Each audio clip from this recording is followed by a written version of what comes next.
পৃষ্ঠা ৭১, অষ্টাবিংশ পরিচ্ছেদ, 1855। 1776 শকে গিরীন্দ্রনাথের মৃত্যু হয়। তিনি হাউসের কার্য যে প্রকার নিপুণতার সহিত চালাইতেছিলেন, তাহাতে তাহার মৃত্যুতে সে কার্য চালাইবার একটা বড়ই অভাব পড়িয়া গেল। এতদিনে অনেক ঋণ পরিশোধ হইয়াছে, অনেক অবশিষ্ট আছে। কোনো কোনো পাওনাদারেরা টাকা পাইবার বিলম্ব সহ্য করিতে না পারিয়া আমাদের নামে নালিশও করিয়াছে এবং ডিক্রিও পাইয়াছে। আমি এই সময় প্রতিদিন মধ্যাহ্নের ভোজনের পর তত্ত্ববোধিনী সভার কার্য পরিদর্শনের জন্য ব্রাহ্ম সমাজের দোতলায় সভার কার্যালয়েই থাকিতাম। একদিন আমি আহারের পর সভায় যাইতেছি, এমন সময় আমার বাড়ির লোকেরা বলিল যে কোটেশনে, আজ সভায় যাবেন না, আজ একটা ওয়ারিনের আশঙ্কা আছে। মিথ্যা একটা বাধা মাত্র মনে করিয়া আমি ইহা শুনিয়াও সভাতে চলিয়া গেলাম এবং সেখানে বসিয়া সভার কার্য দেখিতে লাগিলাম। ক্ষণিক পরে দেখি যে একজন বাঙালি কেরানি আসিয়া চোখ মুখ লাল করিয়া আমাকে আস্তে আস্তে বলিতে লাগিল, ওপেন কোট, আমি যে আজ আপনাকে এখানে আসিতে মানা করিয়া পাঠাইয়াছিলাম, আপনি আজ এখানে কেন এলেন? Close quote. পরে সে পশ্চাৎবর্তী বেলিফকে আমার প্রতি অঙ্গুলি নির্দেশ করিয়া দেখাইয়া বলিল, ইনি দেবেন্দ্রনাথ ঠাকুর। তখন সেই বেলিফ আমাকে একটা ওয়ারেন্ট দিল, বলিল 14,000 টাকা এখনই দাও। আমি বলিলাম 14,000 টাকা এখন আমার কাছে নাই। সে বলিল, তবে এখনই আমার সঙ্গে শেরিফের নিকট এসো। আমি তাহাকে একটু বসিতে বলিয়া গাড়ি আনিতে পাঠাইলাম। গাড়ি আসিল এবং সেই সাহেব বেলিফ সেই গাড়িতে করিয়া আমাকে শেরিফের নিকটে লইয়া গেল। এদিকে আমাদের বাড়িতে মহা গোল উঠিয়াছে, আমাকে ওয়ারেন্ট দিয়া ধরিয়া লইয়া গিয়াছে। আজ সকলেই আমাকে বাড়ির বাহিরে যাইতে বারণ করিয়াছিল, আমি কাহারও কথা শুনি নাই। আমাকে ওয়ারেন্ট ধরিয়াছে, সকলেরই মুখে একই কথা। আমাদের উকিল জর্জ সাহেবই ঘটনাক্রমে সেই বৎসরের শেরিফ ছিলেন। তিনি আমাকে তাহার অফিসে বসাইলেন এবং আমি কেন আজ বাড়ির বাহির হইয়াছিলাম তাহাই জিজ্ঞাসা করিতে লাগিলেন। এদিকে আমার কনিষ্ঠ ভ্রাতা নগেন্দ্রনাথ জজ কলভিলের নিকট গিয়া উপস্থিত। তিনি জামিন দিয়া আমাকে খালাস করিবার পরামর্শ দিলেন। তখন আমাদের বাড়ির চন্দ্রবাবু প্রভৃতি জামিন হইয়া আমাকে কারাবাসের দায় হইতে মুক্ত করিয়া আনিলেন। আমার পিতৃব্য শ্রীযুক্ত প্রসন্নকুমার ঠাকুর ইহা অবগত হইয়া ক্ষোভ করিয়া বলিলেন, কোটেশনে, দেবেন্দ্র আমাকে কিছুই জিজ্ঞাসা করে না, কিছুই বলে না। আমাকে জানাইলেই তো আমি তার ঋণের সব বন্দোবস্ত করিয়া দিতে পারি। Close quote. পৃষ্ঠা 72। আমি ইহা শুনিয়া তাহার পরদিন তাহার নিকট উপস্থিত হইলাম। তিনি আমাকে বলিলেন যে, ওপেন ইনভার্টেড কমা, দেখো, তোমাকে আর কিছুই করিতে হইবে না, তুমি তোমার জমিদারির সকল টাকা আমার নিকট জমা দিবে। আমি উপস্থিত মতো তোমার দেনা পরিশোধ করিব। কেহ আর এই বিষয়ে তোমাকে উৎপাত করিতে পারিবে না। Close inverted comma. আমি কৃতজ্ঞতার সহিত তাহার এই প্রস্তাব স্বীকার করিলাম এবং আমাদের জমিদারির সমস্ত মুনাফাই তাহাকে দিতে লাগিলাম এবং তিনি আমাদের দেনা পরিশোধের ভার লইলেন। সেই অবধি শ্রীযুক্ত প্রসন্নকুমার ঠাকুরের কাছে আমি প্রায় প্রতিদিন প্রাতে যাইতাম, তাহাকে হিসাবপত্র দেখাইতাম এবং দেনা পাওনার কথাবার্তা কহিয়া আসিতাম। সেই সময়ে যখনই আমি যাইতাম, দেখিতাম তাহার এক প্রান্তে সাদা একটি মোড়াসা পাগড়ি পরিয়া তাহার প্রিয় মোসাহেব নববারুজ্যে নিয়তই রহিয়াছে। যেমন জর্জের কোটে শেরিফ, সেইরূপ ইহার দরবারে নববারুজ্যার সহিত তাহার সকল বিষয়ে পরামর্শ হইত। নববারুজ্যা কেবল তাহার একমাত্র বিশ্বাসপাত্র ছিল।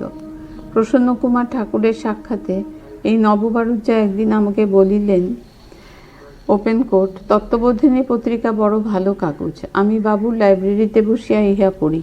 ইহা পড়িলে জ্ঞান হয়, চৈতন্য হয়। Close quote. আমি বলিলাম, ওপেন কোট, তুমি কি তত্ত্ববোধিনী পড়ো? পড়ো না। প্রসন্নকুমার ঠাকুর বলিলেন, কেন? তত্ত্ববোধিনী পড়িলে কি হয়? আমি বলিলাম, তত্ত্ববোধিনী পড়িলে আমার যে দশা তাই হয়। তিনি বলিলেন, আরে, দেবেন্দ্র কবলো জবাব দিল। একেবারে যে কবলো জবাব দিল, এই বলিয়া তিনি বড়ই হাসিতে লাগিলেন। তিনি আমাকে বলিলেন, আচ্ছা, ঈশ্বর যে আছেন তাহা আমাকে বুঝাইয়া দাও দেখি। আমি বলিলাম, ওই দেওয়ালটা যে ওখানে আছে, আপনি তাহা আমাকে বুঝাইয়া দিন দেখি। তিনি হাসিয়া বলিলেন, আরে, দেওয়াল যে ওই রহিয়াছে আমি দেখিতেছি, ইহা আর আমি বুঝাইব কি? আমি বলিলাম, ঈশ্বর যে সর্বত্র রহিয়াছেন আমি দেখিতেছি, ইহা আর বুঝাইব কি? তিনি বলিলেন, ঈশ্বর আর দেওয়াল বুঝি সমান হইল? হা, দেবেন্দ্র বলে কি? আমি বলিলাম যে এই দেওয়াল হইতেও ঈশ্বর আমার নিকটের বস্তু। তিনি আমার অন্তরে আছেন, আমার আত্মাতে আছেন। যাহারা ঈশ্বরকে মানেন না, শাস্ত্রে তাহাদের নিন্দা আছে। অসত্যং তে প্রতিষ্ঠান্তে জগৎ হুরনিশ্বরং। অসুরেরা অসত্যকে অবলম্বন করিয়া থাকে, তাহারা জগতে ঈশ্বর নাই বলিয়া থাকে। তিনি বলিলেন, শাস্ত্রের কিন্তু আমি একটা কথা সকল হইতে মান্য করি। অহং দেব ন চান ন হস্মি নিত্যমুক্ত স্বভাবন। আমি নিত্যমুক্ত স্বভাববান পরমেশ্বর, আমি অন্য কেহ নই। তিনি যদি এ প্রকার অভিজ্ঞান করিতেন, আঢ্যোহং জনবানস্মি কো হন্যে হস্তি সদৃশ মায়া। আমি ধনাঢ্য, আমি বহু লোকের প্রভু, আমার সমান আর কে আছে? তবে তাহার এই অভিমানও বরং শোভা পাইত। কিন্তু আমি স্বয়ং পরমেশ্বর, এমন অভিমান বড়ই অনর্থের বিষয়। ইহাতে জীব কাটিতে হয়। বিষয়ের শতপাশে বদ্ধ হইয়া, জরার শোকে পাপে তাপে মগ্ন হইয়া আপনাকে নিত্যমুক্ত স্বভাববান বলে মনে করার চেয়ে আর আশ্চর্য কী হইতে পারে? শঙ্করাচার্য জীবব্রহ্মে ঐক্যমত প্রচার করিয়া ভারতবর্ষের মস্তক বিঘূর্ণিত করিয়া দিয়াছেন। তাহার উপদেশ মতে সন্ন্যাসীরা এবং গৃহস্থেরাও সে প্রলাপ বাক্য বলিতেছে যে সোহং, আমি সেই পরমেশ্বর। পৃষ্ঠা ৭৩, ১৯ পরিচ্ছেদ, ১৮৪৯ থেকে ১৮৫৭। ১৭৭৮ শকের ২৯ পৌষ ব্রাহ্মণ সমাজের একটি সাধারণ সভা হয়। এই সভাতে শ্রীযুক্ত রমানাথ ঠাকুর সভাপতির আসন গ্রহণ করেন। এই সময়ে ব্রাহ্মণ সমাজের ২ জন ট্রাস্টির পদ শূন্য ছিল। এই সভার উদ্দেশ্য সেই ২ শূন্য পদে ২ জন ট্রাস্টি নিযুক্ত করা। ট্রাস্ট ডিডের নিয়মানুসারে ট্রাস্টি নিযুক্ত করিবার ক্ষমতা কেবল শ্রীযুক্ত প্রসন্ন কুমার ঠাকুরেরই ছিল। তাহার ইচ্ছানুসারে অধ্যক্ষা সভায় সভাপতি মহাশয় সর্বসম্মতিতে আমাকে এবং রমাপ্রসাদ রায়কে ব্রাহ্ম সমাজের ২ ট্রাস্টি নিযুক্ত করিলেন। আমি ১৭৭০ শকে ব্রাহ্ম ধর্মের যে বীজ লিখিয়া বাক্সে বন্ধ করিয়া রাখিয়াছিলাম, ১ বৎসর পরে তাহা আমি বাক্স হইতে বাহির করি। আশ্চর্য হইয়া দেখিলাম যে এই বীজ সারগর্ভ। ইহার ২য় মন্ত্রে আনন্দং ও বিচিত্র শক্তিমত শব্দের পরিবর্তে অনন্তং ও সর্বশক্তিমত শব্দ বসাইয়া দিলাম এবং ৩য় মন্ত্রে সুখং এই শব্দের পরিবর্তে শুভং শব্দ বসাইয়া দিলাম।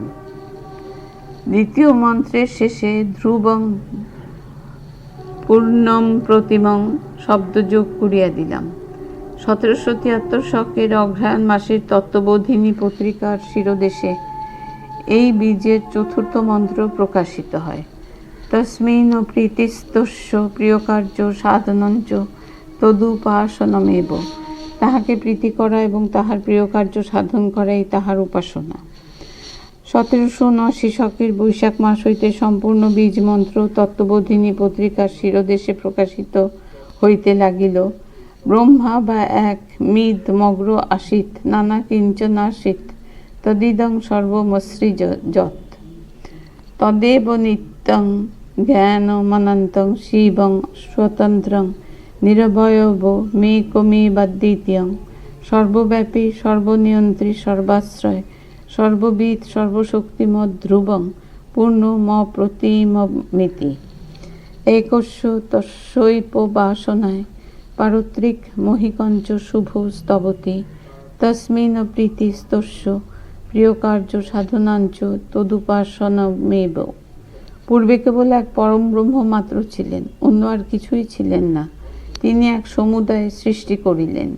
তিনি জ্ঞানস্বরূপ, অনন্তস্বরূপ, মঙ্গলস্বরূপ, নিত্য নিয়ন্তা, সর্বজন, সর্বব্যাপী, সর্বাশ্রয়, নিরবয়, নির্বিকার, একমাত্র, অদ্বিতীয়, সর্বশক্তিমান, স্বতন্ত্র ও পরিপূর্ণ। কাহারও সহিত তাহার উপমা হয় না, একমাত্র তাহার উপভোগ